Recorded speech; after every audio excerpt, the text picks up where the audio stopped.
Olá, ouvintes, olá, telespectadores. Estamos começando mais um episódio do Consumidor em Foco, o seu podcast sobre direito do consumidor da Comissão de Defesa do Consumidor, OAB Ceará. Eu sou Alex Machado. Eu sou Cláudia Santos. Vamos abordar hoje um tema que tira o sono dos brasileiros e brasileiras. É o superendividamento. E para isso, temos a honra de receber uma das maiores autoridades no assunto, doutora Amélia Rocha, defensora pública de segundo grau, diretora da Escola Superior da Defensoria Pública do Estado do Ceará, presidenta do Brasilcom e professora da pós-graduação da Universidade de Fortaleza. Seja muito bem-vinda, doutora Amélia. Muito obrigada, Alex. Muito obrigada, Cláudia. É sempre uma alegria enorme estar com a OAB Ceará, essa combativa seccional, e fico muito feliz, com esse podcast que hoje está cada vez mais incorporado na vida do brasileiro, da brasileira. Então é uma maneira extremamente útil, positiva, de irmos propagando o conhecimento necessário a lidarmos com essa desigualdade do mercado de consumo que afeta todos nós e afeta de uma forma ainda mais perigosa, porque muitas vezes nós não nos damos conta dessa vulnerabilidade. Por exemplo, quem aqui lembra o que é que pesquisou na internet há um mês, como lembra o professor André Peri, que estuda a liberdade de escolha na sociedade da informação? Quem lembra o que pesquisou ontem? Agora o algoritmo lembra. E em determinado momento o algoritmo vai conhecer a nossa mente mais do que nós mesmos. Então, até que ponto nós estamos tendo liberdade de escolha? E o que é que a gente faz com isso? Tudo isso tem a ver com a vulnerabilidade do consumidor. A gente tem uma fase de IA, de inteligência artificial, Então, tudo isso que a gente pesquisa, ou às vezes a gente está até falando aqui, os celulares da gente podem estar captando de alguma forma sobre, uma viagem para Miami, algo para Dubai, um perfume, e aí a gente começa a receber aqueles anúncios, para você induzindo a comprar. E nós somos frágeis. O ministro Carlos Alberto Menezes Direito, que foi ministro do STJ e do STF, ele dizia muito que para se ter liberdade de escolha, eu tenho que ter capacidade de resistir ao meio. O consumidor hoje, ele tem, Cláudia, a capacidade de resistir ao meio? Essa própria questão da dívida ou do superendividamento. Hoje, é muito usual você comprar a crédito. Quando você chega no caixa, já pergunta, vai parcelar em quantas vezes? Então, não é natural você pagar à vista. Então, nós estamos o tempo inteiro sendo induzidos a comprarmos parcelado. Será que nós temos capacidade de resistir a esse meio? Então, essa vulnerabilidade do consumidor, o consumidor não é coitadinho, não. O consumidor não é incapaz. Porque normalmente, alguns discursos, algumas narrativas dizem, mas o Código de Defesa do Consumidor quer tratar o consumidor como incapaz. Não, ele quer garantir a igualdade. Já dizia Aristóteles, numa célebre frase imortalizada por Rui Barbosa, a igualdade é tratar desigualmente os desiguais na medida em que eles se desigualam. Se eu tenho um filho de 7 anos e tenho um filho de 3, e eu quero dar aos dois o mesmo tratamento seguro no transporte, no carro, eu tenho que colocar um numa cadeira adaptada atrás. E o outro já pode ficar no banco de trás também, mas sem ser cadeira adaptada. Então, quando o Código do Consumidor, as ferramentas do Código, quando ele fala, por exemplo, da inversão do ônus da prova, que passamos 35 anos do Código e ainda não sabemos usar adequadamente a inversão do ônus da prova. Ela está querendo o quê? É muito mais fácil para você que fabricou o carro dizer que aquele problema não existe do que eu que não entendo nada de carro ali dizer. Agora, nós ainda não conseguimos perceber isso. E o mais grave, e eu estudei isso na minha tese de doutorado, é que quando nós não obedecemos o código, nós geramos uma litigância necessária, aí acaba que essa judicialização ela vem porque o código não é respeitado, aí vem uma narrativa de dizer, não, a litigância é predatória. Não, há um excesso da utilização do Código de Defesa do Consumidor. E como diz no meu interior, acaba se matando o cachorro para matar o carrapato. Porque cria um nó muito grande, você não consegue enxergar que, por exemplo, atender o Código de Defesa do Consumidor é melhor para o fornecedor. O artigo 4º, inciso 3º do Código, ele diz que a proteção do consumidor deve ser compatibilizada com o necessário desenvolvimento econômico e tecnológico. Se eu não obedeço o Código e eu judicializo, eu aumento o que a análise econômica do direito diz, o custo de transação. Se eu obedeço o Código, se eu dou a informação adequada a ele, eu diminuo o custo de transação, porque eu diminuo o questionamento daquele contrato. Doutora Amélia, a gente fala aqui não somente para o segmento da advocacia, mas para os consumidores, que também os advogados são consumidores, mas a gente fala também para um público leigo, que não sabe a diferenciação de uma situação de superendividamento e de endividamento. Quando é que o consumidor identifica quando está na situação de superendividado e que pode se valer da lei do superendividamento? Então, nessa perspectiva, eu vou utilizar um exemplo que eu considero muito interessante, que é comparar o superendividamento com a obesidade mórbida. Então, qualquer pessoa que está acima do peso, ela vai precisar se submeter a uma cirurgia bariátrica? Não. Agora, e nós temos, dificilmente nós vamos ter pessoas na nossa vida, na nossa família, nós próprios, que estamos naquilo que a OMS considera como, por exemplo, eu tenho 1,55 m, eu deveria pesar 60 quilos, eu peso 70. Então, a maioria de nós acaba tendo um peso um pouco maior do que deveria. Hoje, a maioria de nós tem alguma dívida.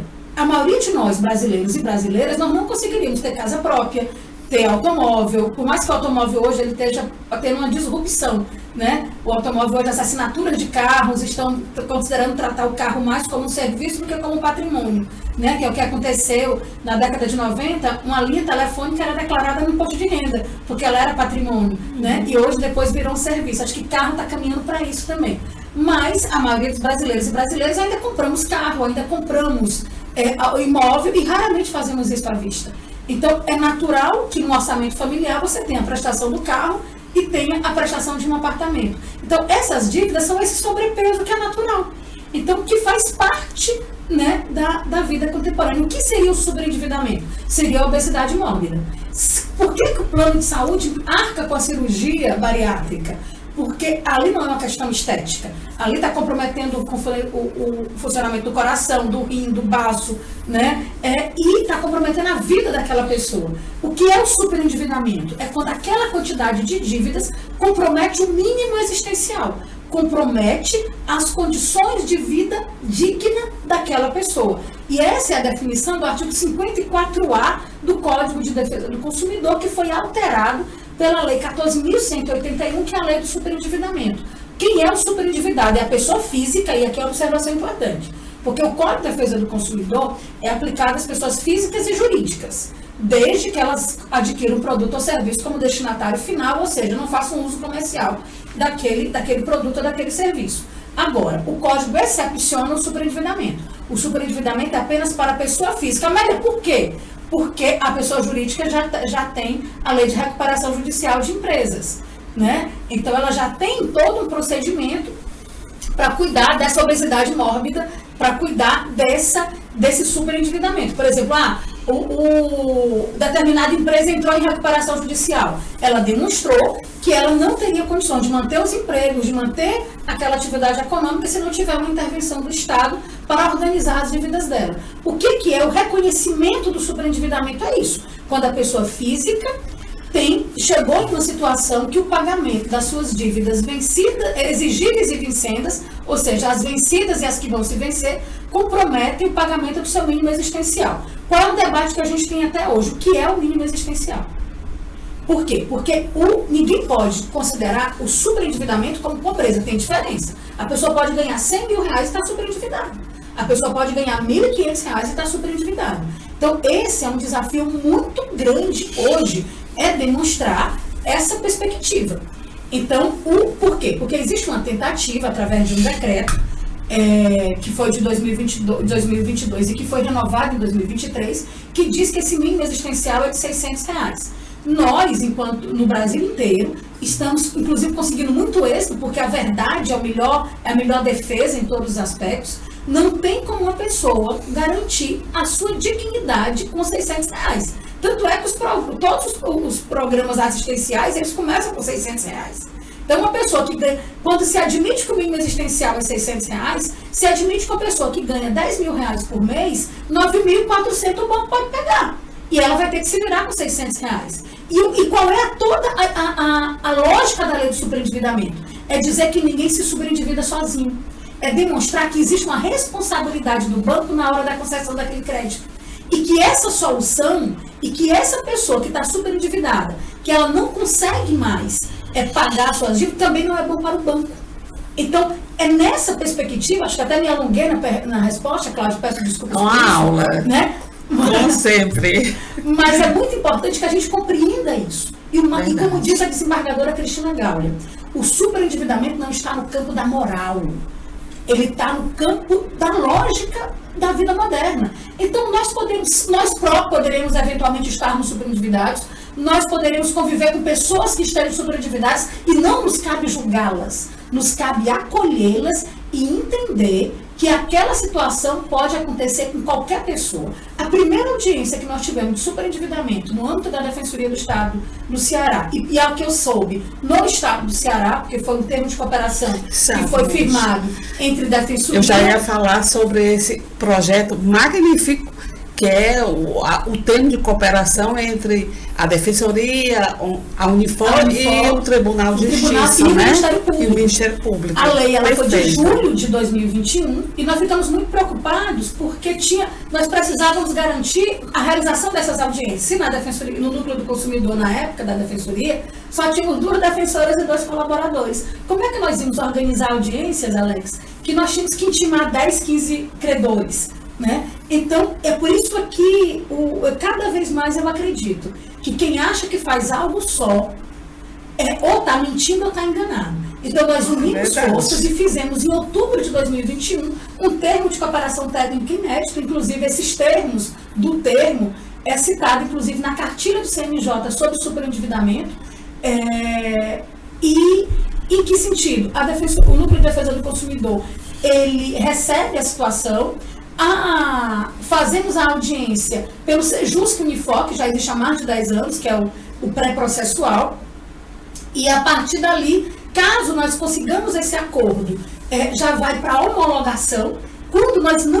Caso esse acordo não seja possível, vai para a segunda fase do procedimento do superendividamento, que é a ação de superendividamento. Por quê? Porque aí é um detalhe importante, né? Primeiro se tenta fazer a repactuação consensual. Caso não se consiga a repactuação de maneira consensual pela audiência do 104A do 104C, na construção desse plano de pagamento, é que se vai para a ação de superendividamento.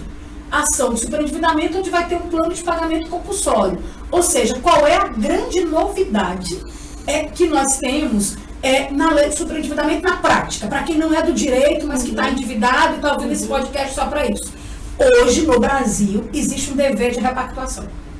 Hoje, no Brasil, porque antigamente o credor, ele conciliava se ele quisesse. Hoje, se a pessoa está em condição de superendividamento, ele tem que repactuar. Então, essa, na prática, é a grande novidade da atualização do Código na Lei 14.181. E é por isso que esse debate sobre o que é o mínimo existencial é tão importante. E os juros cessam quando ele é intimado para comparecer à audiência? Não. Não. Agora tem um detalhe interessante. Se você está numa ação de um contrato entre iguais, porque aqui também uma outra diferença muito importante. Contrato de consumo não é igual a contrato civil, não é igual a contrato empresarial. Usualmente a gente vê textos, petições, misturando Código Civil com Código de Defesa do Consumidor. E isso não pode acontecer, não deve. Se eu tenho a possibilidade de usar o Código do Consumidor e eu uso o Código Civil, é como se eu estivesse infartando agora. Eu estou infartando agora, você com esse coração maravilhoso, me coloca no seu carro e me leva no hospital. Eu vou chegar, por mais bem intencionada que você esteja, se eu estou tendo um infarto agora, eu vou chegar com mais condições de vida se eu for numa ambulância ou se eu for no seu carro. Se for uma ambulância. Então, o Código de Defesa do Consumidor, Alex, é essa ambulância para quem sofreu essa lesão. Então, muitas vezes, agora, como ele é o caçulinha do direito privado, a gente usa muitas vezes. Por exemplo, não existe vício redivitório no Código do Consumidor. Existe o vício oculto, existe o vício aparente, que tem um rito próprio do artigo 18. Então, é muito melhor você utilizar uma situação, dizer, olha, o descumprimento da oferta, e eu estou pedindo a rescisão contratual pelo 35.3, do que eu ir lá para o Código Civil alegar um vício redivitório. Então, essa compreensão é algo que eu acho que deveria ser carro-chefe até da comissão, sabe, Cláudia? Essa diferença, porque se a gente vai continuar usando ferramentas do Código Civil, a gente vai continuar indo para o hospital de carro comum quando a gente tem uma ambulância à disposição. Mas falei isso para dizer o quê? Que esse rito do superendividamento, ele ficou completamente inédito. Em que sentido? Uma audiência no direito de família, uma audiência no contrato empresarial. Se tem uma audiência de conciliação e a pessoa não vai, simplesmente mostrou que não queria. Agora não. Se eu não compareço a uma audiência do pedido de repactuação, o Alex é meu credor. Ele não comparece àquela audiência de repactuação. Não tem justificativa para isso.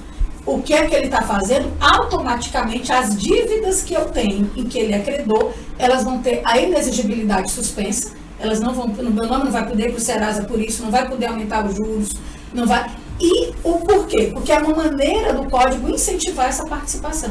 E a lei exige que sejam pessoas com poderes reais para transigir, que não seja apenas aquela situação para inglês ver, para cumprir uma formalidade. Que é o que acontece muito nos PROCONs, nos autos de defesa do consumidor, exatamente isso, o preposto sem poder de decisão, com o único objetivo de garantir a formalidade. Tem um voto super interessante da ministra Nancy Andrighi, agora, de março desse ano. Ela foi voto vencido, mas os vencidos se tornaram vencedores depois, né? Por exemplo, as decisões de superendividamento da desembargadora Cristina Gaulia no TJRJ lá, e nos idos de 2010, eram votos vencidos e hoje viraram lei. Né? Um dia desse eu recebi um áudio de um colega defensor dizendo: ô minha amiga, quando você falava disso em 2012, 2013, eu não levava a sério e hoje virou lei. Que bom que você não desistiu. Né? Porque a gente é tão acomodado com as coisas assim, que tá na nossa vida, que quando a gente acha que aquilo é sonho, de boa fé, a gente acha que não adianta sonhar, e adianta sim. E o que é que a gente perde com alegria e o que é que a gente ganha com a tristeza? Né? É uma questão de matemática. Então, nesse sentido, se não compareceu à audiência de repactuação, tem a ministra Nancy Andrighi, ela vai até mais longe, que é esse voto que foi dela vencido. Se eu não compareço, mas eu não apresento uma proposta, é como se eu não tivesse comparecido. Então, que deve aplicar a sanção quando o credor comparece sem proposta. A ministra Nancy Andrighi, ela entendeu o âmbito da lei. Agora, nesse momento, essas audiências elas não são necessariamente presididas por juiz. Por quê? Porque elas não vão analisar a tutela de urgência, elas não vão analisar contratos, elas vão analisar simplesmente se você tem proposta ou não. Tanto é que nós temos a ação de superendividamento, que normalmente eu posso pedir uma tutela de urgência lá. Eu posso pedir uma tutela de urgência nessa ação de superendividamento, onde eu vou pedir, né, a readequação. Pode pedir, inclusive, o sobrestamento das dívidas por 180 dias, dependendo do caso concreto. Agora, qual é o maior desafio que a gente tem? Por isso é que é muito importante esse podcast. As pessoas não estão tendo paciência de entender a lei. Não estão tendo paciência de ler o manual de instruções. Não tendo paciência de entender esse procedimento dúplice. Aí vem, por exemplo, eu já vi decisões que dizem assim: não, mas eu não posso fazer esse plano de pagamento, porque esse plano de pagamento, ele significa que é mais de 30% do salário vai estar vai estar comprometido com dívidas, e o tema 1085 do Superior Tribunal de Justiça já disse que esse limite de 30% é apenas para empréstimos consignados. E que não, o contrato, o empréstimo com débito em conta, não poderia ficar dentro desses 30%. O STJ não disse isso no tema 1085, mas já dizia que uma mentira, muitas vezes contada, vira verdade. Eu fiz até um artigo recente, que foi publicado no Consultor Jurídico, justamente nesse sentido. O STJ não disse isso. O que é que o STJ respondeu à pergunta nesse RDR? E aí, quem não conhece RDR, hoje é um instrumento que a gente precisa conhecer, porque hoje, no direito brasileiro, nós temos uma política de precedentes. Não adianta eu saber o que o artigo 104A do Código de Defesa do Consumidor diz. Hoje eu tenho que saber o que o precedente do STJ diz sobre aquilo. Por quê? Porque hoje nós temos os precedentes vinculantes, os precedentes qualificados e os precedentes persuasivos. Então, tem muitos IRDRs, incidentes de resolução de demandas repetitivas, correndo e nós não estamos nos habilitando. Os fornecedores estão lá. Os fornecedores se habilitam, mas nós, enquanto defesa do consumidor, nós não estamos nos habilitando. Aí acabam tendo decisões que não nos enxergam. Por exemplo, o tema 1085. O que é que o STJ respondeu nesse IRDR? Qual foi a pergunta? A pergunta foi a seguinte. A lei de 2003 do empréstimo consignado diz que tem que ser no máximo 30% para evitar o endividamento. Então, as dívidas com débito em conta, os contratos com débito em conta, elas também têm que obedecer esse limite de 30%? O que é que o STJ decidiu em uma decisão de abril de 2023, em um voto condutor do ministro Belize, de aproximadamente 46 páginas. Ele passou umas 10 páginas explicando o que era o empréstimo consignado e explicando o que era o empréstimo com débito em conta. E diz, são produtos diferentes, porque eles têm garantias diferentes. Porque embora a Cláudia receba o salário dela no banco X e ela fez um empréstimo com débito em conta naquele banco X, ela pode pedir a portabilidade do salário dela depois. Então, a segurança é diferente da segurança do empréstimo consignado que o Alex tem, que aquele débito já é tirado da própria folha de pagamento, não é nem depositado. Então, o empréstimo consignado ele tem uma segurança maior do que o empréstimo com débito em conta. Então, são produtos diferentes. Aí, o que é que o ministro Belize disse? Ele disse que, como eles são produtos com garantias diferentes, eu não poderia utilizar o mesmo limite. Mas, em nenhum momento, ele disse que não tinha limite. Até mesmo, se a gente olhar, agora que é outro erro nosso, e aqui quem estiver nos ouvindo, por favor, pare de cometer esse erro a partir de agora. Já disse Chico Xavier, eu não posso voltar atrás e fazer um novo começo, mas eu posso começar agora e fazer um novo final. A gente lê a ementa de uma decisão e acredita nela. A gente não vai estudar o inteiro teor. Por exemplo, nesse voto do ministro Belize, aproximadamente, não acredite em mim não, pegue lá o voto e veja. Nas páginas 26 ou 27, ele faz a ressalva. Ele disse, nas causas que envolvem superendividamento, já tem um rito próprio. Que rito próprio? O plano de pagamento compulsório. O que? Esse pedido de repactuação, essa chance que a lei dá para que esse plano de pagamento seja construído, e se você não quis, aí o juiz, na ação de superendividamento, vai fazer o plano compulsório. Tá? É um pouco complicado, gente, porque a lei de superendividamento é complicado, já me coloco aqui à disposição da Cláudia, para a gente fazer um mini curso de umas 4 horas, né, onde a gente disseca tudo isso lá na comissão. Tá? Então aqui seria mais ou menos um trailer, porque também se eu respondesse sem profundidade, eu estaria mentindo. Verdade. Então eu preciso que vocês entendam que ele é complexo, mas tinha que ser complexo. Por exemplo, a pessoa, ela está pesando 120 quilos, ela está pesando 60, ela vai fazer a bariátrica. Basta fazer a bariátrica, eu acompanhei um familiar meu, que fez uma bariátrica, teve que passar um tempão primeiro tomando sopinha só num copinho de café, aí depois teve que mudar o hábito alimentar, depois teve que fazer vários exames, o pré-operatório foi extremamente minucioso. E por que eu gosto muito dessa comparação? Porque às vezes a pessoa chegava lá no núcleo do consumidor e dizia, eu quero entrar lá com a ação de superendividamento, mas ela não me dava as informações. Ela estava refinanciando o empréstimo há 10 anos. E eu precisava saber o valor do principal. Por exemplo, teve um caso bem emblemático de uma senhora que estava sendo cobrada em quase R$200 mil, só que era refinanciamento que ela estava tendo, isso foi em 2024, foi 2023, ela tinha refinanciamento desde 2010. E aí quando a gente foi, e era um paciente que ela queria o número do processo. E a gente precisa ver que o número do processo, a gente quer resolver o problema ou quer o número de um processo?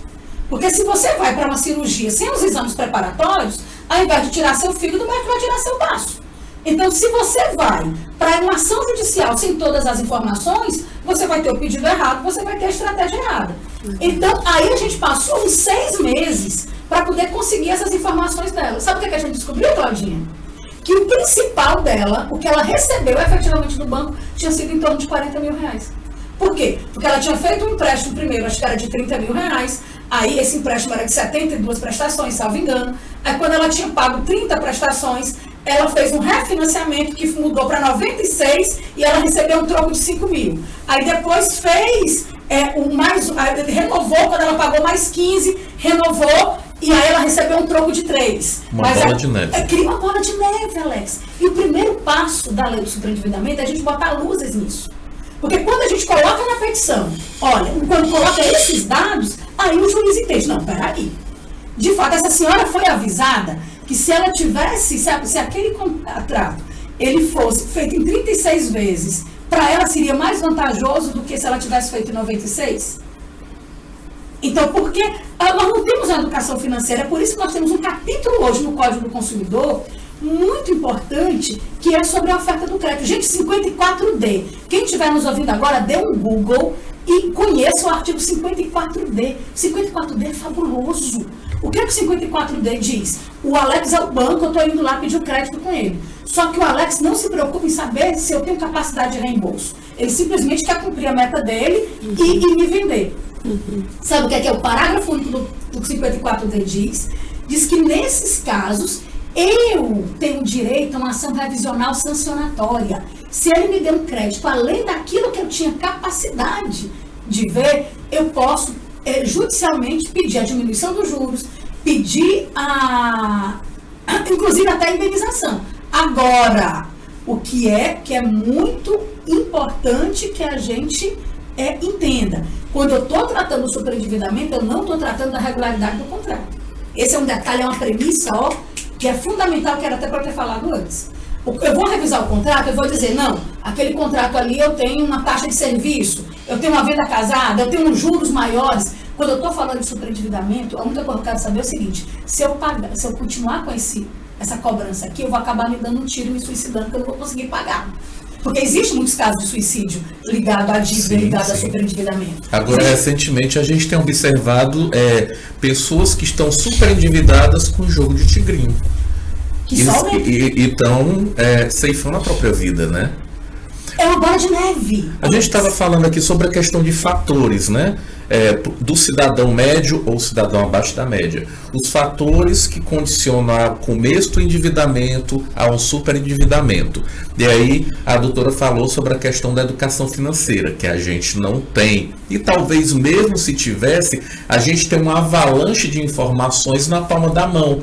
A gente, há pouco, antes de começar, né, a gente estava falando aqui sobre a questão do uso do celular, né, um vício. Então, o consumidor ele pode, 3 horas da madrugada, numa insônia dele, abrir ali e efetuar várias compras. E se ele tiver com algum tipo de medicação que possa induzir a isso, ele pode se superendividar do dia para a noite, ou da madrugada para o dia, né? Então, assim, são fatores que levam o consumidor a um endividamento, chegando ao superendividamento. Esse aspecto que você possa, pelo menos, orientar como o consumidor ele possa fugir disso. Eu sei que é complicado, porque é uma avalanche de informações de compras, né? Mas o Código tratou disso. A Lei 14.181, ela entende que o crédito hoje, ele atravessa todas as nossas vidas. Dia desses, eu estava no trânsito, um rapaz pediu uma esmola, disse, meu amigo, eu estou sem dinheiro em espécie aqui. Tudo bem, você pode pagar um Pix.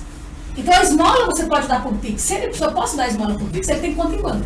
Se ele tem conta em banco, já foi ofertado um cartão de crédito a ele. Sim. Já foi ofertado um cheque especial a ele. Gente, e todo mundo precisa comer. Então, não tem coisa mais fácil na vida do que gastar dinheiro. Então, aí o código, ele mudou dentro da teoria geral do direito do consumidor, ele colocou essa perspectiva da educação financeira, da questão da inclusão social, todo no artigo 4º, que são os princípios, botou no artigo 6º, botou no artigo 5º para execução, porque o código entende que o crédito, não tem como tratar superendividamento sem a gente ver esse todo. Agora, precisamos colocar nas escolas. Por exemplo, ontem meu filho estava querendo comprar uma coisa, ele já tinha gastado a mesada dessa semana, e ele disse, não, mãe, eu pago quando a semana que vem. Eu digo, não, da semana que vem, você está me pedindo um empréstimo. Você está me pedindo empréstimo para quê? É verdade. Como assim? Você está pedindo um empréstimo, então não faz. Você junta e paga depois. Agora, a gente precisa ter a cultura. Por exemplo, hoje nós compramos o FGTS. A gente o FGTS era para ser, por muito tempo, o Fundo de Garantia por Tempo de Serviço era para doença grave. Era para para que você pudesse comprar a sua casa. Hoje o FGTS está sendo utilizado para tudo. Sim. Verdade. Né? Então, essa questão da maneira como a gente lida com o crédito, essa história é mais profunda ainda, Alex, porque vem com esse afastamento da gente mesmo. Né? Então, Papa Francisco, que nos deixou recentemente, Mujica, que nos deixou recentemente, eles denunciavam muito essa questão do consumismo. Né? Então, hoje é um exercício, porque nós estamos nessa bolha. É um exercício muito grande. Por exemplo, uma vez eu fui barrada em uma palestra que eu mesma ia dar, porque a pessoa chegou e disse, não, só quem pode estacionar aqui é a palestrante. E eu estava com a minha simplicidade, né, por hábito, que sou uma pessoa realmente simples nos hábitos e nas coisas, eu disse assim, mas você conhece a palestrante? É a doutora Amélia. Eu digo assim, eu mostrei minha identidade. Aí ele chegou e disse, não, doutora, me desculpa, eu digo, só tem um jeito de eu lhe perdoar. É o senhor parar de analisar as pessoas pela aparência. Né? Então, nesse sentido, e todos nós já vivemos isso. Então, quando nós falamos de dívida e sobre endividamento, a gente também tem que falar sobre que tipo de vida eu estou fazendo. Né? Porque, gente, caixão não tem gaveta. Então, o que a gente vai levar para o outro lado é aquilo que a gente é. Ah, espera um pouquinho, eu vou reclamar com o CDC da UAB, que era para falar sobre a lei da dívida, a lei do superendividamento, e a convidada está falando sobre poesia. Não, eu estou falando sobre aquilo que é real. Você precisava realmente daquilo. Né? Então, são perguntas que a gente tem que ser... E é muito difícil ser contra a corrente. Porque quando a gente é contra a corrente, a gente tem que nadar melhor. Então, são várias situações que, quando a gente vai enfrentar a questão da dívida e do sobreendividamento, a gente também tem que enfrentar esse nosso novo modo de vida. E outra questão, aí o que aconteceu no Rio Grande do Sul, ano passado, com relação à questão das enchentes, né, o que está acontecendo agora com as safras, se a gente olhar mais um pouco, nós vivemos hoje uma emergência ambiental. Então, o que adianta você ter dinheiro se você não tiver vida? Então, passa também, quando nós trabalhamos a questão da dívida, do superendividamento, e o ministro Herman Benjamin, fundador do Brasilcom, né, primeiro presidente há muito tempo, tanto é que quando a RDC, não sei se a Cláudia sabe disso, quando a Revista de Direito do Consumidor, que é Qualis A1, né, para quem não é da academia, é o maior extrato de credibilidade científica, é a Qualis A1, a Revista de Direito do Consumidor.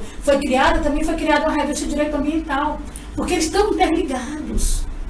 Então, quando nós falamos da dívida, do sobreendividamento, quando o código ele trabalha essa questão da oferta do crédito, é por isso. Era para dizer para a dona Maria, e eu abri esse parênteses aqui, quando a gente estava falando daquele caso lá da dona Chica, da dona Josefa, que estava sendo cobrada em 200 mil, apressada pelo mito do número do processo, porque se eu ajuizo a ação sem todas essas informações, por melhor que seja o juiz, por melhor que seja a juíza, eu não vou conseguir dar a decisão porque eu não levei as informações adequadas. E aí a gente conseguiu mostrar que ela tinha recebido de principal 40 mil reais. Isso mudou tudo. Mudou tudo. Porque a gente conseguiu ver todo aquele sofrimento e com todos aqueles encargos. E que ela não foi orientada lá atrás. Gente, esses empréstimos de 144 meses não valem a pena. Agora, quem tem educação financeira sabe disso, às vezes sabe tarde. Mas sabe, e tem que seguir adiante. Então é muito importante que a gente sempre pare para pensar. Por exemplo, uma dica de ouro. Nunca faça uma compra de primeira. E não caia nessa cultura de tudo ser empréstimo. Porque quando você se vicia em comprar as coisas parceladas, você está entrando na cultura do empréstimo. E não é fácil, gente. Todos aqui, como dizia Kennedy, nós somos consumidores. E lidar com isso é uma parte extremamente difícil da vida. Verdade. Até porque culturalmente o crédito, né, a origem do crédito se tratava para condições emergenciais, né? Hoje não. Assim como o FGTS também era emergencial e hoje é utilizado. Né, e tem saída. Agora, a saída precisa que a gente conheça a lei do sobreendividamento. E nós não estamos conhecendo. Nós precisamos participar dos IRDRs. Inclusive, eu convido a Comissão de Defesa do Consumidor da OAB a se habilitar, inclusive, em um agravo de instrumento que o NUDECOM ajuizou, que é sobre a utilização do 54D. Eu vou mandar os dados para vocês depois. Perfeito. Porque o 54D é fabuloso. Uhum. Se a gente não defender o 54D, sabe o que vai acontecer, Alex? O que aconteceu com o parágrafo único do 39. O parágrafo único do 39, ele diz que aquilo que eu não pedi deve ser considerado amostra grátis. foi construída uma narrativa pelos fornecedores de que isso seria enriquecimento ilícito do consumidor. E aí o que é que continuou? Ficou muitos idosos, por exemplo, se endividam hoje porque receberam empréstimo sem solicitação. Aí diz, mas gastou o dinheiro. Gente, gastou o dinheiro porque achava que era o 13º, porque pela ignorância, porque achava que era o filho que tinha mandado o dinheiro, refinanciamento sem autorização. Se a gente pudesse utilizar, nós não desistimos de utilizar o parágrafo único do 39. Agora ele ficou mais difícil porque, acima de tudo, a luta no direito também é uma luta política. E na política não tem vácuo.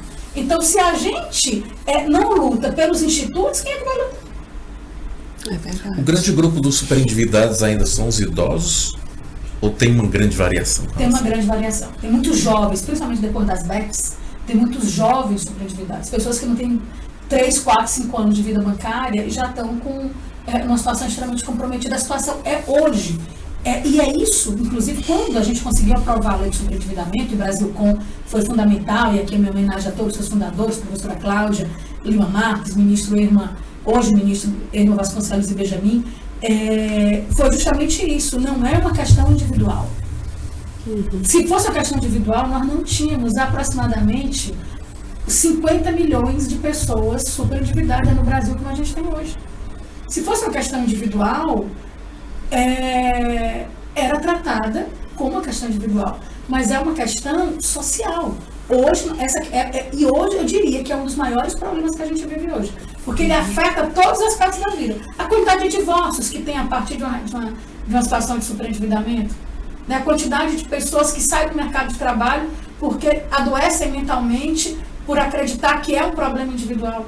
Cláudia, no núcleo do consumidor, eu já atendi mais de 50 pessoas que realmente superendividadas. Mas é um número pequeno. Não é um número pequeno. Por quê? Porque eu já atendi dessas daí, acho que foram 300, 400 que tinham chegado dizendo que estavam superendividadas, mas que depois a gente vê que ela está endividada, ela não está superendividada.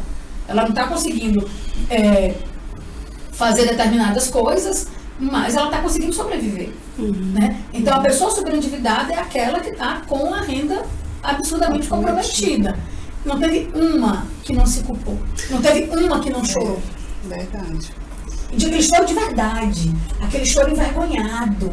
Né? Porque, por exemplo, no Código de 16, a pessoa que era tratada como pródigo era lidada com a própria capacidade de lidar com a vida. É uma questão que afeta mentalmente a pessoa.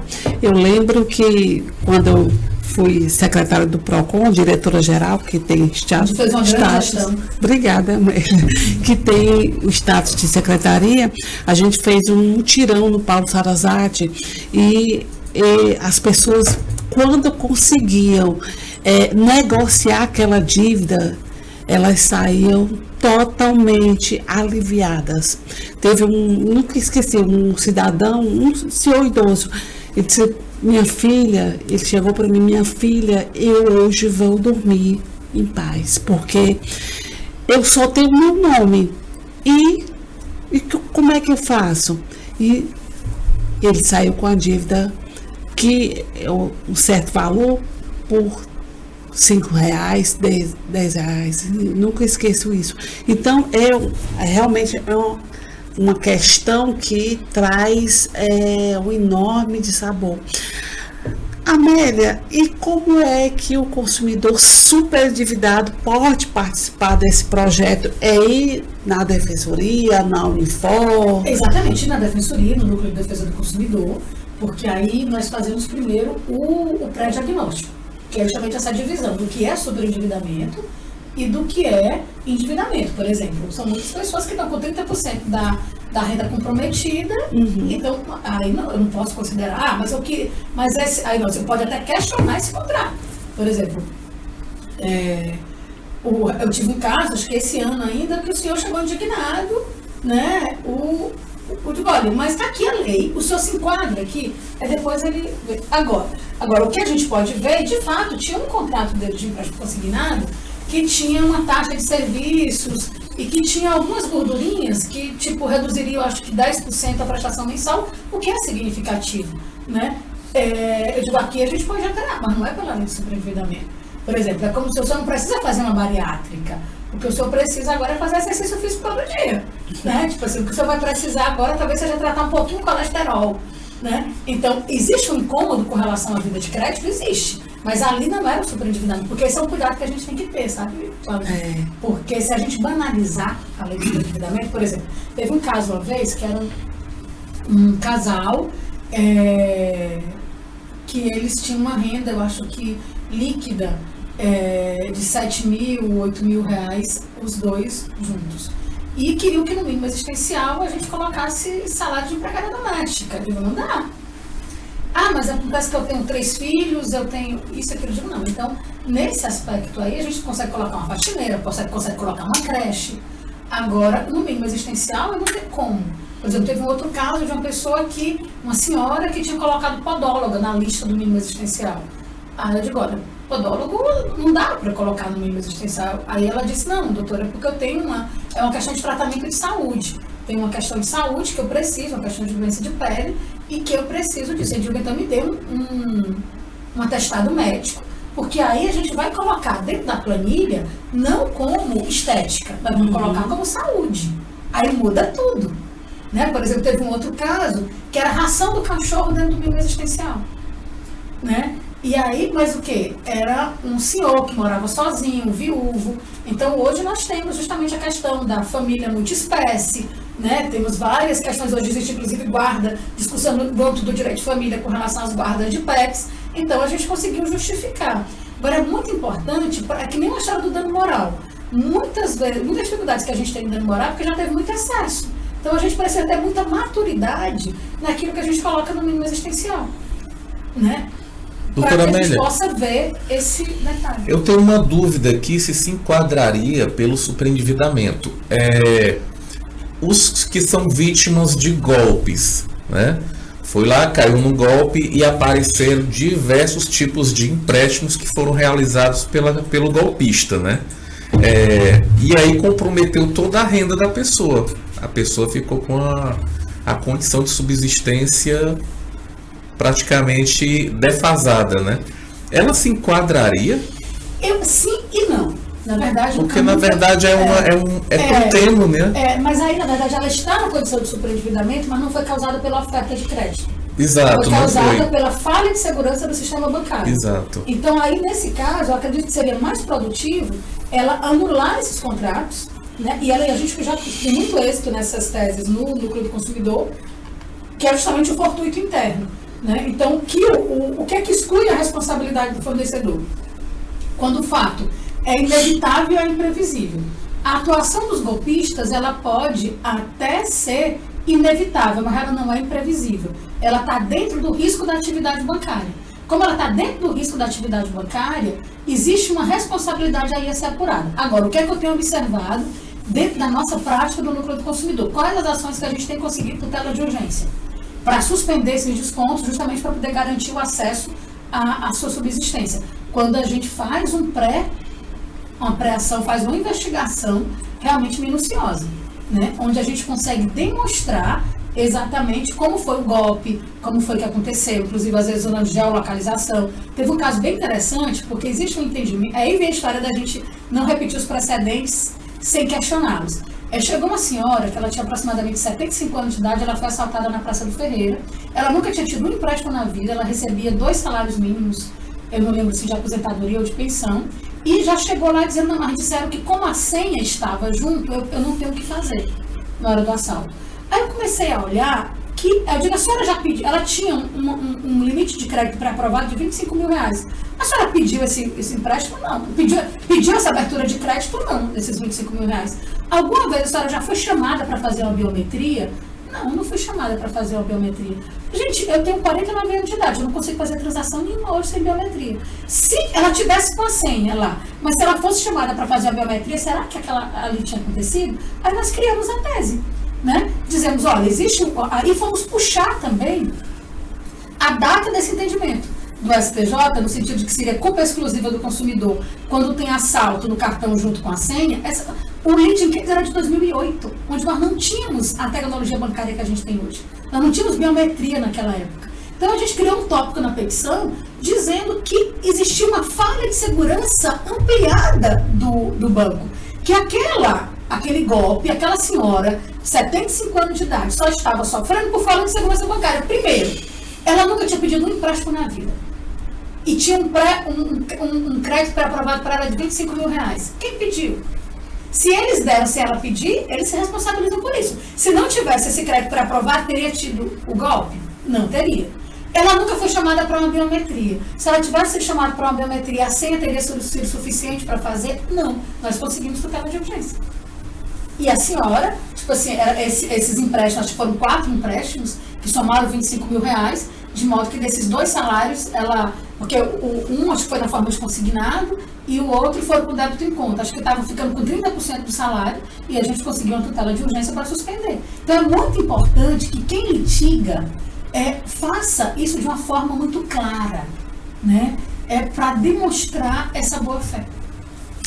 Qual papel que você acha que tem as entidades civis, os órgãos de defesa do consumidor? Me fala um pouquinho, fala pra gente um pouquinho do Brasilcom, que você é presidente do Brasilcom, a primeira mulher, né, nordestina, né? Então, com muito orgulho. E fala pra gente. Então, o papel, acho que foi Mujica que nos deixou recentemente, que ele disse que o maior desafio era a mudança de cultura. Então, o direito do consumidor, ele nasce do reconhecimento de uma relação desigual entre consumidor e fornecedor. Então, e isso passa por uma mudança de cultura. Nós temos o direito, ele não se faz só com a lei, o direito não se faz só na prática judiciária. Ele fala justamente nessa perspectiva do entendimento sobre o direito. Então, as entidades civis, né, no que se inclui a própria Comissão de Defesa do Consumidor da OAB, o Brasilcom, né, a comissão, o IDEC, né, e vários, foram fundamentais para a criação dessa cultura, dessa compreensão sobre a defesa do consumidor. Em novembro de 2025, quando comemorávamos os 25 anos do Código do Consumidor, o Brasilcom, em parceria com a STJ, realizou na sede do STJ um seminário muito interessante, que foi histórico, porque todos os 10 ministros da segunda sessão do STJ, que é a sessão de direito privado, que são as sessões que julgam as causas de direito do consumidor, estavam presentes, todos aqueles que estavam na ativa. E tinham vários que já estavam na inatividade, como o nosso saudoso ministro Rui Rosado de Aguiar. E nesse dia, o ministro, hoje falecido, nos deixou precocemente ano passado, foi em 2022,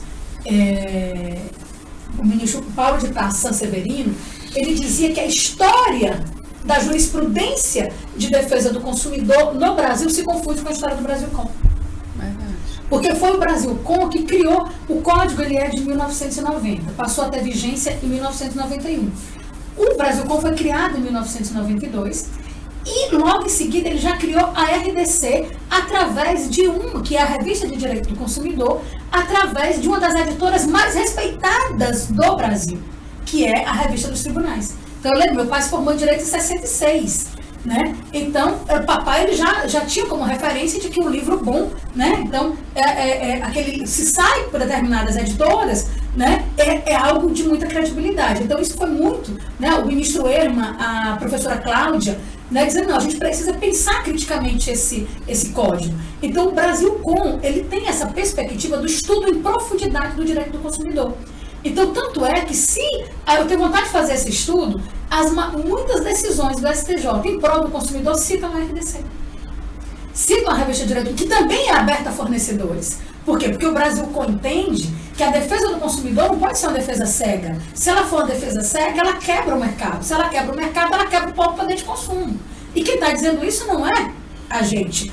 É o artigo 4º, inciso 3º do Código. O artigo 4º, inciso 3º do Código do Consumidor diz que a proteção do consumidor deve ser compatibilizada com o necessário desenvolvimento econômico e tecnológico. E, por exemplo, qual é uma frente hoje que eu considero das mais importantes e nós estamos cochilando? Os fornecedores não estão, mas nós temos que fazer nosso exame de consciência, a participação na formação de precedentes.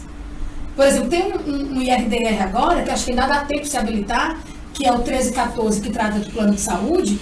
Há 15 dias eu estava conversando com um colega defensor do Paraná sobre ele, já todas as entidades habilitadas que estavam eram fornecedores. Não tinha ninguém habilitado ainda. Nós estamos nos habilitando enquanto o Brasilcom faça aqui o convite para a comissão se habilite. Então, esse papel é justamente para a gente ter essa voz. E isso é o desejo do código. Né? Por quê? Porque, na verdade, eu tenho uma relação desigual. Eu tenho uma relação desigual de acesso de poder, eu tenho uma relação desigual, né, de conhecimento sobre o produto.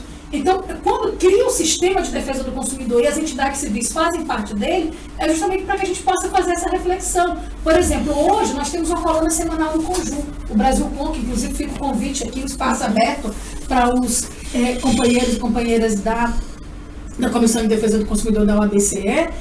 O artigo de hoje é sobre o direito à funerária, né, com relação à questão da relação de consumo que a gente tem.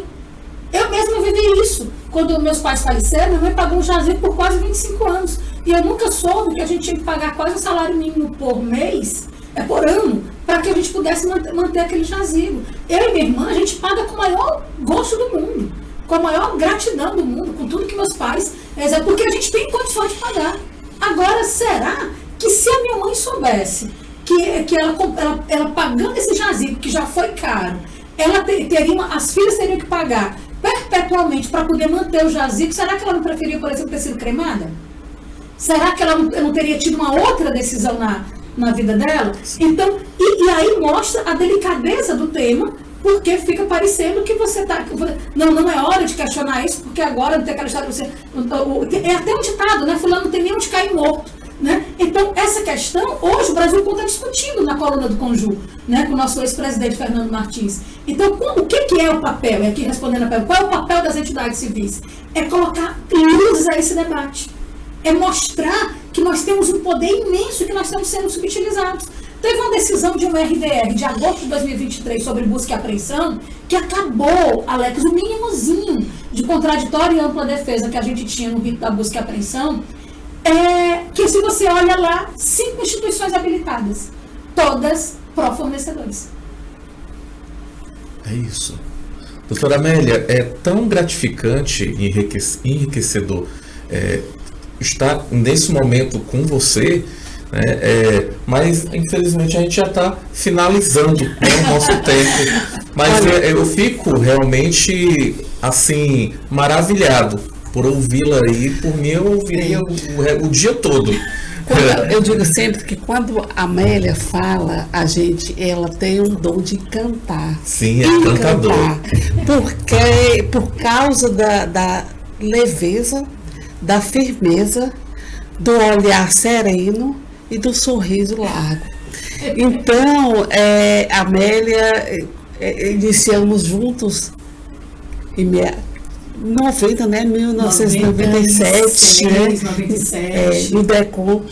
E aquela época, aquela menina loirinha, eu já enxergava que essa menina vai longe, né? Assim como eu queria ir também. Mas a gente começou como estagiária no DECOM, né, Amélia?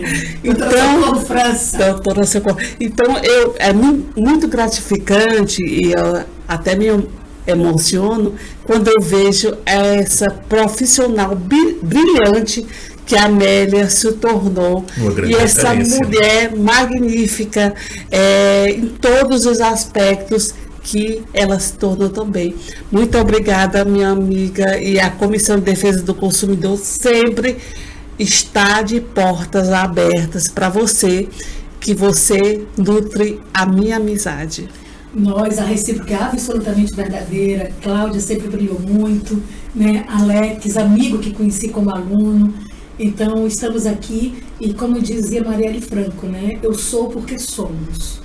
Então, algo que a gente precisa fazer sempre essa soma, né? Eu reitero publicamente a minha disponibilidade para a gente organizar. A gente pode organizar para agosto. Acho que esse semestre agora já está vendo uma tarde, para fazer com serenidade um mini curso mesmo sobre a aplicação da lei do superendividamento, porque eu acho que esse papel é outro, né? A gente compartilhar esses conhecimentos. Que tal a gente organizar em setembro, no aniversário do Código de Defesa do Consumidor? Pode ser também uma segunda tarde, uma sexta tarde. No auditório da OAB, aberto para todos. Doutora Amélia, para a gente encerrar, deixa uma mensagem para os consumidores que estão passando por dificuldade financeira e não sabem por onde começar.